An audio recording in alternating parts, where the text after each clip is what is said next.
Mi Facebook stran kreiramo oziroma njeno vsebino pripravljamo predvsem v prostem času, ker kot vsak človek imamo seveda redne službe.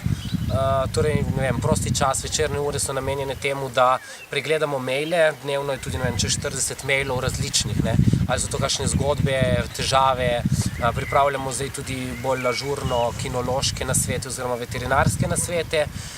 Objav je čez cel dan razporejeno zelo različno, tudi od dneva, od časa, od samega dogajanja. Na tem področju skušamo pa predvsem dati prednost oglasom, ker še vedno menimo, da je to najbolj bistveno, ali pa potem kakšnim zgodbam, ker želimo, ne vem, nekako odzivnost. To so ali nekatere pozivi k akcijam za pomoči, ali so to kakšni dobrodelni dogodki na področju, kjer se pa živalim pomaga.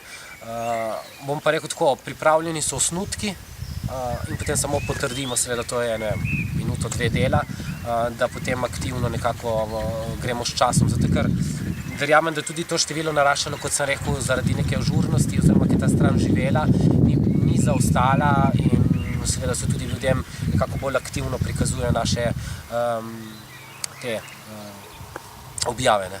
Tako da objav je veliko, zdaj da definiral, se pravi, oglasi, no. Oglasi so, mislim, da vsak dan vsaj eden. Seveda najbolj se veselimo, da jih ni, to pomeni, da psi imajo dom oziroma obveščamo seveda teh psov, ki čakajo v zavetišču, ne, to je redno. Potem pa odvisno na obdobje, če pripravimo akcijo, damo večji poudarek neki akciji, ali pa če poteka, tako da so objave ažurne čez cel dan razporejene, recimo na uro, dve.